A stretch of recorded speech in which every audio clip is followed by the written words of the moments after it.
Hello everybody, welcome to another video. Today's August 28th, and over the past 24 hours, we've witnessed additional Russian infiltrations into Orikhiv. They're now expanding in depth and in volume. We're going to also look at Kostyantynivka, where a lot of geolocations have recently been published that help give us a better understanding of the situation. I'm going to go through all of it in detail, and we're then going to focus on the Russian rear strikes. They've been utilizing cruise missiles, but in particular, drawn for drones to target various Ukrainian commercial centers and warehouses, including just over the past couple of hours, massive secondary explosions being noted just west of Kiev. So we're going to look one by one at all of those individual strikes, along with Ukrainian strikes that occurred overnight into the Russian rear. And then for the members only section, we're going to look at a lot of new Russian cruise missile innovation and a word about Ukraine's steel industry. So definitely become a member if you're interested in additional analysis. But nevertheless, please like, share, and subscribe. I'm very much appreciative of it. Let's begin by zooming in on Orikhiv because we do have over here a geolocation indicating even deeper Russian advances. We can see over here, this video is from August 27th. It was released by two units, the 71st Motor Rifle Regiment, which we can see is on the map somewhere over here. I need to find them, but they are one of the key Russian units involved in the most recent infiltrations into the city itself, because you have a couple of Russian attack vectors over here. First and foremost, you have the push coming in from eastern Malotokmachka, and Russian forces over there have recently been able to achieve gains, as we talked about in the last video. You also have the Russian forces that are advancing along this highway from Novoprokopivka all the way northwards into Novodanilivka, and then from there, they're able to disperse into smaller groups and infiltrate into southern Orikhiv. And as of now, they're also entering into some of the south central residential neighborhoods. They're getting into areas that previously hadn't even been scraped. So looking at the key units involved in these advances, we have the 71st Regiment being one of them. And then the 100th Reconnaissance Brigade is also serving as an ancillary unit providing a lot of UAV supports. And so in this video, we can see how they're both attached to the 42nd Motor Rifle Division, which is the umbrella unit involved in this entire advancement operation. And so the Russian squad over here consisted of around 5 individuals, which is larger than what we saw beforehand. For instance, around Malotokmachka, over here to the west, this was over a week ago by now, we saw smaller Russian squads of perhaps 2 to 3. And same thing with southern Orikhiv. In these videos from the past 2 weeks from the 42nd Division, it was also these smaller Russian groups that were largely DRG in nature, and they were trying to seep into basements or just trying to conduct sabotage operations. But this time, with this clip, it's something different in terms of the composition of the forces. We're looking at more than 5 that were involved in clearing out a Ukrainian position located north of a really important highway in this region, located north of the rail line, located in close proximity to warehouses and residential areas in the center of Orikhiv, located just south of the center of the city, where you have all of the major structures like duplexes, the school, hospital, government building. These are the sorts of locations where you would imagine there being a Ukrainian garrison, a local foothold that they can use to project power nearby, and also a deployment spot for UAV crews. And the Russians are getting dangerously close to those areas, and that's because they're able to basically swift or push through all of the southern residential areas where you just have one-story houses, and then they're accompanied by shrubbery and open plots of field in the backyards. The Ukrainians simply lack sufficient amounts of infantry to serve as a vanguard blocking force in the southern entrance. And the Russians have been able to capitalize upon this for several weeks. And despite the fact that the Ukrainians are cognizant of this issue, they simply lack any sort of nearby reinforcements to bring in to plug those holes. They're still working with the same units from the 118th Mechanized Brigade and the 65th Brigade. Those are the two main ones. And they've not been given any sort of replenishments. It's still the same TDF units over here that are split between the Zaporozhye section of the front line in Orikhiv and then also a bit to the east, trying to contend with the Russian advances and the DRG infiltrations in the direction of the Verkhnyna Tersa River. And so the Ukrainians over here simply cannot afford to redirect forces from elsewhere to deal with this urban agglomeration. But then the downside is the Russians are continuing to advance without experiencing the level of resistance that would have been expected from a head-on push. We're not even talking about a flanking operation from the east or northeast. We're talking about direct advances from the south, areas that should not even be up for question. They shouldn't even be in the Overton window for Russian advances, and they hadn't been up until late July. And that was because the Ukrainians had a solid structural foundation over here. But eventually the Russians, they started to probe the line over here because they understood that Ukraine was spread out thin, that they didn't have many linear battalions deployed over here to the line of contact because they were so fixated on, for instance, counterattacks near Stepnohirsk and Plavny, or on counterattacks or otherwise positional warfare located to the west of Hulepoli. So everything in between in Orikhiv was simply forgotten about, and the Ukrainians banked upon the fact that Orikhiv itself had experienced a lot of inertia over the past 3 years, the fact that you have all these fortifications that were built, which could serve as obstacles. Naturally, we can see that quite clearly over here on the map. The outer perimeter of Orikhiv is really well defended when it comes to the density of trenches, anti-tank ditches, barbed wire, concertina wire that was set up, but it doesn't mean that much. Have said this numerous times, and the point still stands that it's not going to be as consequential if you don't have forces that are manning these defensive posts. And that was the case over here. Orikhiv, its perimeter, especially its southwestern one over here near Novoandrivka, it's well defended. There's a couple of gaps that are noted over here. As an example, you can see the trenches don't connect in this particular area, which is probably one of the locations used by Russian DRGs to infiltrate into southern Orikhiv. You also, of course, have a couple of gaps near the Konka River Valley. That's simply due to the makeup or layout of the foundation of the geography over here, which made it hard to dig in and create deep ditches. So that's probably why they only set up barbed wire in that specific location.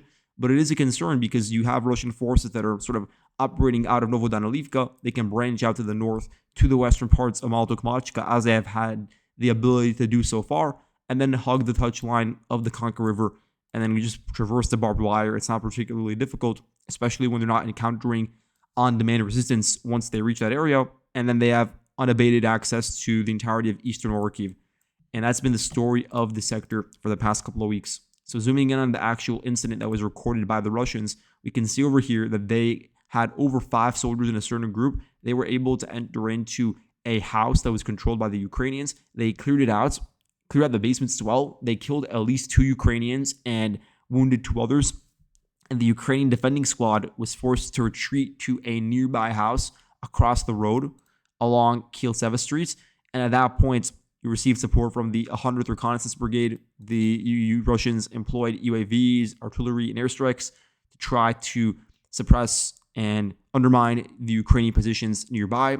And the Russians claimed to have, quote-unquote, destroyed the remaining Ukrainian members of those operating squads over here, although that couldn't really be confirmed in the footage. Nevertheless, what it shows us is that the Russians are not just conducting these sort of pinprick DRG attacks over here. It's extending beyond that. It would be disingenuous to claim otherwise.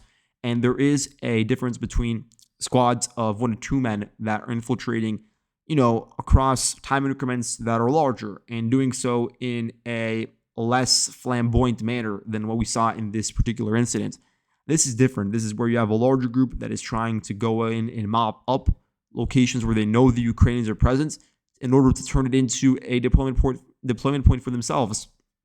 And that is what appears to be the case over here in Orikhiv. So if the Russians can actually sustain this, then I will actually end up changing the demarcation of the front line over here to indicate that the entirety of Novodanilivka is under their control, meaning that the Russians have been able to find a way to just overrun the defensive works built by the Ukrainians over here, because they did set up Dragon's Teeth and anti-tank ditches to contain and advance directly from the south.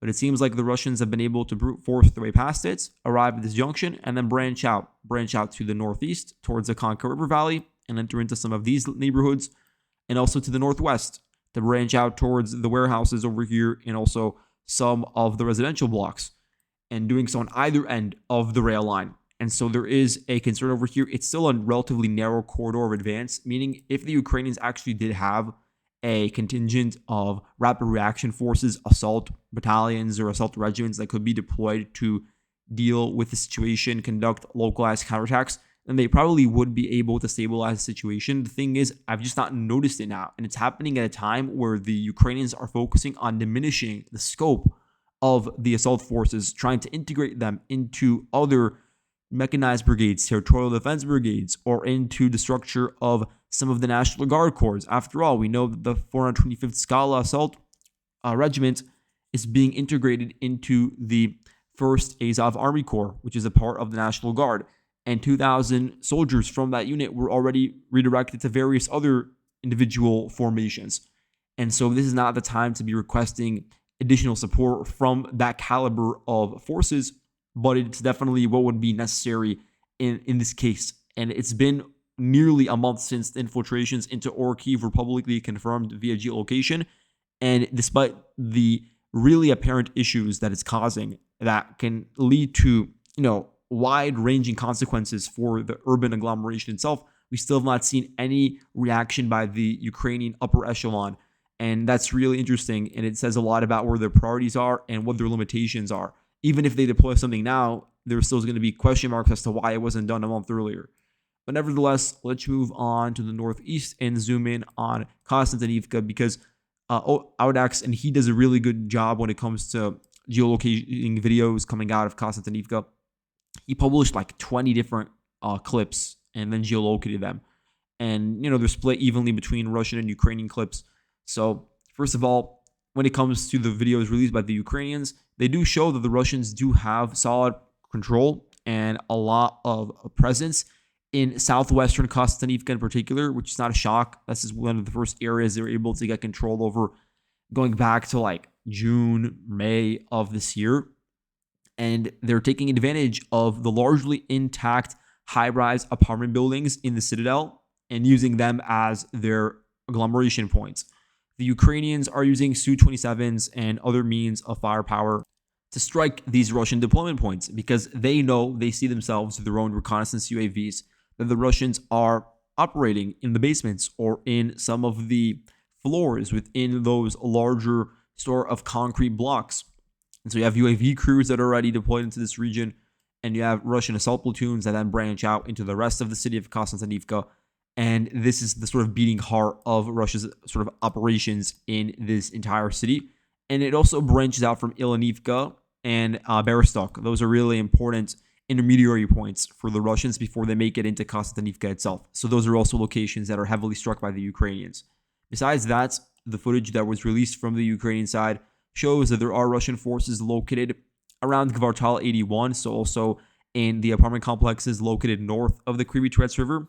So again, another place that's being fitted into a large Russian organizational node. And as a result, we also know that the Russians do actually have pretty strong control over the northern sections of the city, despite some claims that this entire region is a gray zone or that the Ukrainians actually have a presence over here.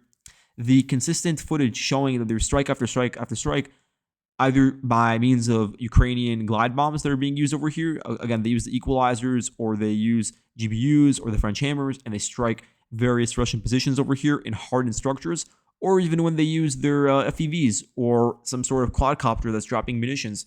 Either way, there has been a consistent theme of them striking the Russians along this sort of strip of territory located just to the northwest of the metallurgical district, which is around here. And besides that, strikes by the 36th Marine Brigade consistently show the Russians operating in the southeastern corner of Kostyantynivka. So that's another place that we know is obviously off limits for the Ukrainians. Now, to be fair, the Ukrainians also do have forces that are still deployed within the city itself.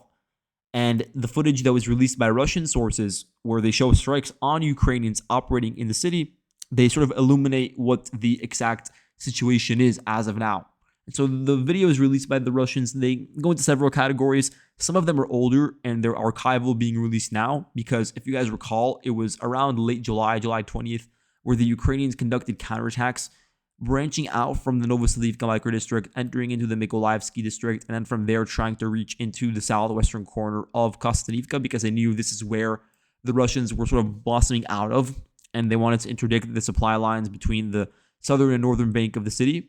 And that's why they started infiltrating into here. So some of the footage released by the Russians of them striking Ukrainians, it comes from that time period when there was a massive influx of Ukrainian soldiers coming in time after time in groups of 4. That was the average from what I saw. And that does explain some of the footage coming out of Mykolaievsky and even Novoselivka. There's also some coming out of the Chervony microdistrict. And to be fair, both the Novoselivka and Chervony districts are pretty much entirely gray zones. I say that because you have overlapping positions, and some times of the day you have Ukrainian soldiers operating over here, and then you have Russian soldiers operating even deeper to the north at different times of the day. And so it's not really accurate to portray any of this area as being under solid dominion of either side, because it just isn't in that sort of state. It's in flux constantly. And as a result, the Ukrainians do have the windows of opportunity to slip through the gray zone over here and make it even deeper into areas that should nominally be under Russian control. They can do so along this main highway that pushes into the center of the city. You have Alexei Tikhoho streets over here, and then you have to the south the northern bank of the Krivy River, where you have the ruins of industrial sites, you have the metallurgical plants, where you have a lot of hardened structures that still stand. And so the Ukrainians have tried to take advantage of that and remain in the underground components of those facilities in order to just evade being detected by the Russians.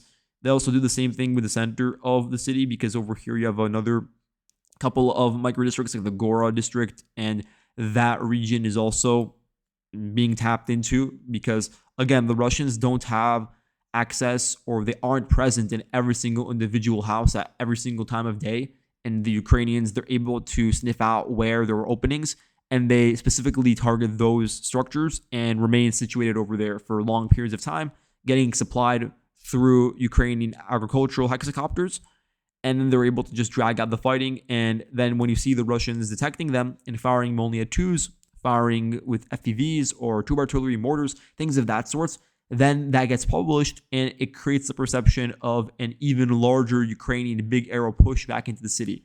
But what's happening is that the Ukrainians, in a sort of similar fashion to what we've seen the Russians do on other parts of the front line, they're sending groups of 2 to 3 men consistently through the northern and southern bank of the river, through the Chervony and Novoselivka suburbs into Kostyantynivka proper, and are trying to seep into the basements. And they are operating in some aspects as DRGs. In other aspects, they're actually trying to gain a solid foothold and trying to push the mantle back, preventing the Russians from taking advantage of these positions for themselves and actually building them up into a larger deployment point that can expand eventually towards Orikhiv itself.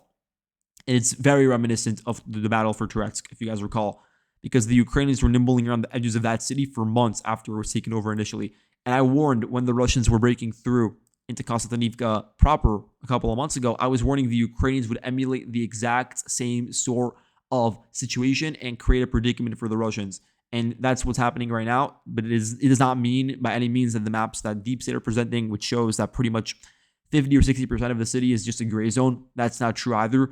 The Russians, by and large, have far more of a footprint in the areas marked in red than the Ukrainians do, even if they do have limited incursions sometimes.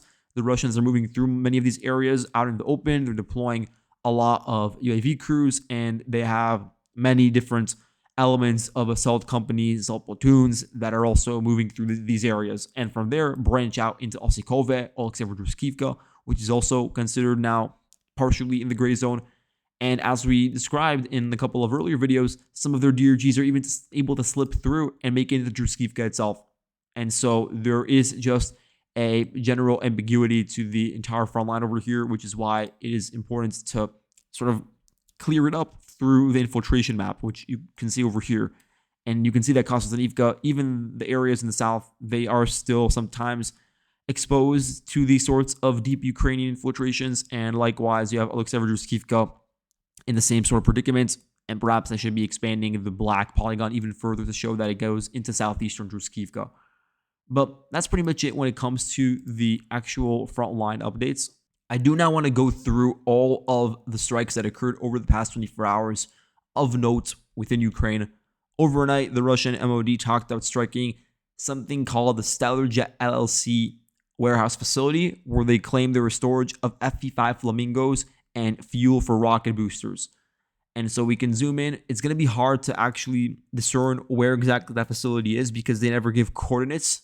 But we do use NASA's FIRMS, which is the fire map, to get an idea of where there are actually impacts. And so looking at Kiev, there's a couple of sites that do stick out in that regard. I'm going to click on just one of them. And this is not related to the claim made by the Russians because this occurred during daytime, the strike on this particular region. But I'm still just highlighting it as an example of an area where we know for sure the Russians were able to inflict damage onto a certain target. But besides that, the Russian MOD also talked about striking 6 depots with military equipment in the port of Odessa. We can see over here that a lot of Jiran 4 jet powered drones were employed over the past 24 hours, and they're being fired in very small waves of just a couple of 2, 3, 4, 5 at any given moment. And that's causing a lot of air raid sirens in Kiev throughout the day.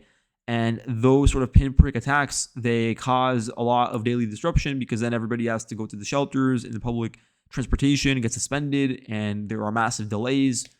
And nevertheless, they're still able to cause impacts in a lot of cases because, sure, the majority of the strike package can get intercepted, but all it takes is a single drone to sort of fall through the cracks and actually enter in and cause some sort of damage. And the Russians are even using Jiran 4s for reconnaissance purposes. There was one Jiran 4 that was flying for like 30 minutes above Kiev today, gathering information about a potential target that could be struck. And eventually it was down, but not before the operators were able to gain very good high-resolution imagery of the city and of the particular targets they wanted to strike. So overnight, the Ukrainians say that they were able to intercept 137 out of 164 Russian drones. These are Draberas, Garpias, Itamas, Parodias, Vandoros, and all types of Jirans. That's the type that we're talking about.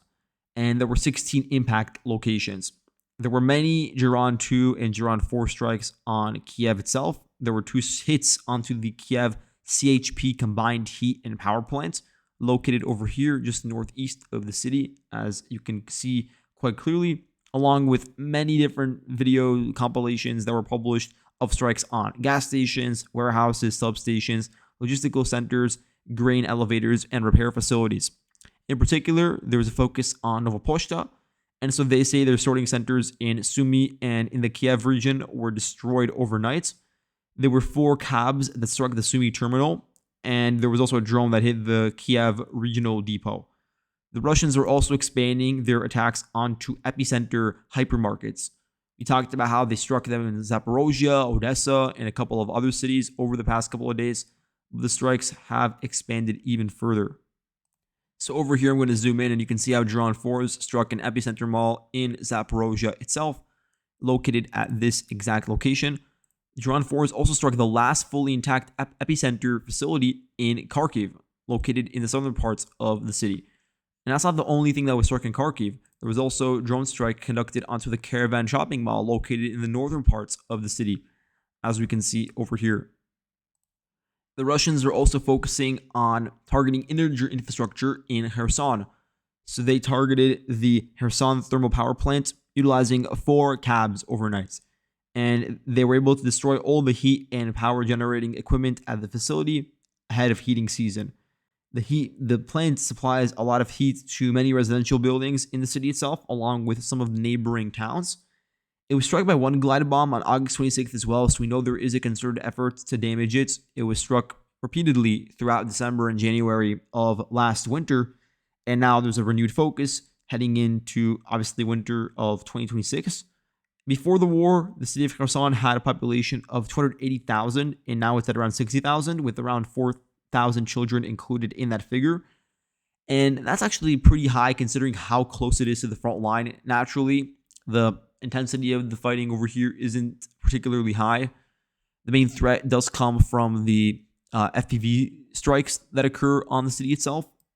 But besides that, there hasn't been much in the name of airstrikes or intense shelling or raids on the ground. But now the governor of the Kherson Oblast, of course, the 30% remaining under Ukrainian control, Alexander Prudkin, he's begging a lot of people to leave. He's talking in particular about the elderly and people with children, telling them that they should go because there is a possibility that over the coming months, Kherson will not be able to receive proper electricity or heating, not just for days or for hours, but sometimes for even longer, for protracted periods of time. That is a palpable threat. And so one of the ways to reduce the load is just for more people to leave. And then it's going to be less of a necessity to supply 60,000 people. It's going to be easier when you're left with half of that, or perhaps less.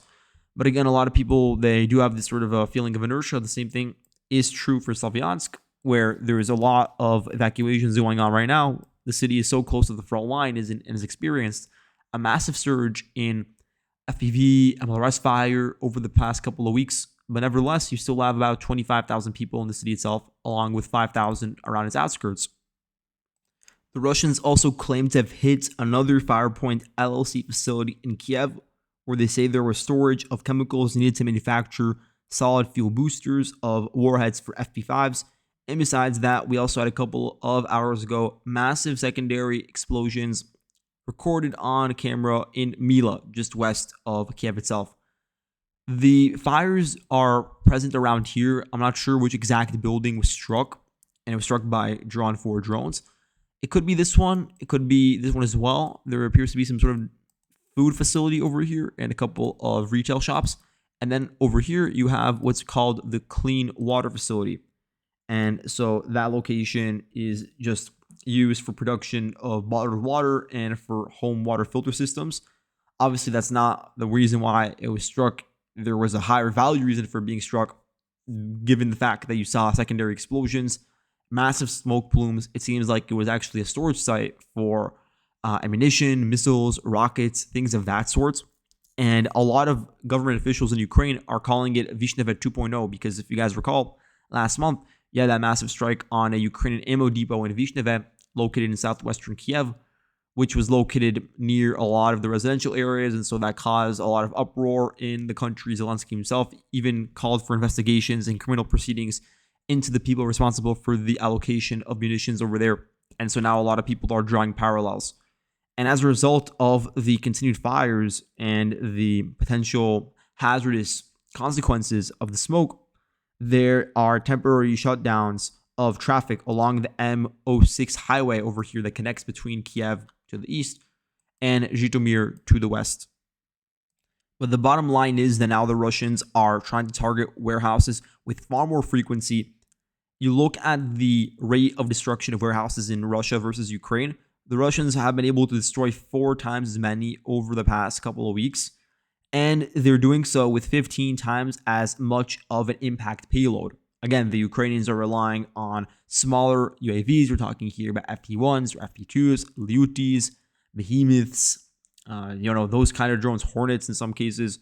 These are drones that, again, given the fact that they aren't missiles in terms of the way they're fitted, given the fact that they need to carry less of a payload in order to just reach various areas hundreds of kilometers or upwards of 2,000 kilometers in the rear, they're naturally not going to be able to cause as much destruction, even if they land an impact. Whereas the Russians are using ballistic missiles or bulkier cruise missiles and are largely able to bypass Ukrainian air defenses with those sorts of munitions at this point and are able to then deal large blows. Or they're launching waves of Drone 4s onto the same sort of targets, and a single impact may not cause a significant amount of damage, but when it's multiple, that's when it ends up sort of accumulating. So we can just look at a couple of the examples over here. We had this particular location where within a radius of like 100 or 200 meters, 4 different warehouses were struck. And we can see over here that these are some, just as an example, of the facilities that were targeted by the Russians. And so they're really going all in on this. It's something that was happening to a lesser degree a couple of months ago with the Nova Poshta campaign and then the gas station campaign, but now it's escalating in terms of scope. And it's supposed to just be a way to match what the Ukrainians did with the ozone strikes and the wildberry strikes. But this time it's having even more of an impact on Ukraine, I would say, per capita or in proportion to what it's having on Russia, because again, the Russians are able to target more warehouses, and when they do, they're able to cause larger damage. We can look at Ukraine's steel industry as an example for this. There were some targeting strikes of the Zaporizhzhia plant located in Zaporozhye itself, a very famous industrial facility. You can see it's located over here on the map. It's responsible for 45% of Ukraine's steel production as of 2025. Pre-war, it was responsible for, and I'm talking here about Ukraine's steel industry as a whole, it's responsible for 10% of Ukraine's GDP. By 2025, it was down to only 5% due to Russian strikes, due to the threats caused by organizing those sorts of operations. And it's just going to continue to go down now as the Russians continue to strike these locations, forcing them out of service. When it comes to energy, the energy minister of Ukraine, Denis Shimhal, he says that Ukraine has enough gas for basic needs throughout the winter of 2026 into 2027. He says that there's underground storage facilities that can hold right now 14.6 billion cubic meters And so they were able to reach their target in terms of filling up those stockpiles a month ahead of schedule. And so they will still have some subsistence level supports. And so I wouldn't expect any sort of mass casualty events as a result of outages and things like that. They're going to be able to back it up. When it comes to the more structural issues related to damaged substations and to various power plants, that's still going to continue, and it's only going to get worse over the coming months. Now, when it comes to Ukrainian strikes, they were able to hit Engels 2 airbase yet again in Saratov. It's located, about 600 kilometers away from Ukraine proper. We can see over here the imagery of the wing of the 295 MS that was struck in Engels 2 airbase. So fighters from the SBU Alpha group, they were able to strike this strategic bomber. And so last time there was a strike on this facility, another 295 did suffer severe damage. That was on July 16th. And so a bit more than a month and a half has passed since then. And the strike hit the bomber's wing while it was on the runway. And most of the other 295s were at Olina or Ukrainka Air Base at this time. And so it was only this one that was damaged in this case. Fighter bomber claims that it is an old one that was out of commission that wasn't actually conducting either operational or training missions. So I have no idea what's actually true in this case. But nevertheless, this is just additional damage being caused to Russia's strategic bomber fleet. In addition, the Ukrainians conducted strikes onto the Slavneft Yanos Yaroslavo refinery. We can see this is located about 800 or let's say 700 kilometers from the Ukrainian border. Let's zoom in on the facility itself. It's been struck numerous times, both in 2025 and more so this year. And so they, when you look at the stats, this is a really massive facility for the Russians. It's actually the 5th largest oil processing site in the entire country. It processes 15 million tons of oil on an annual basis. And the technical overpasses near the AVT4 and KM2 units of the refinery were most likely hit during the course of these strikes.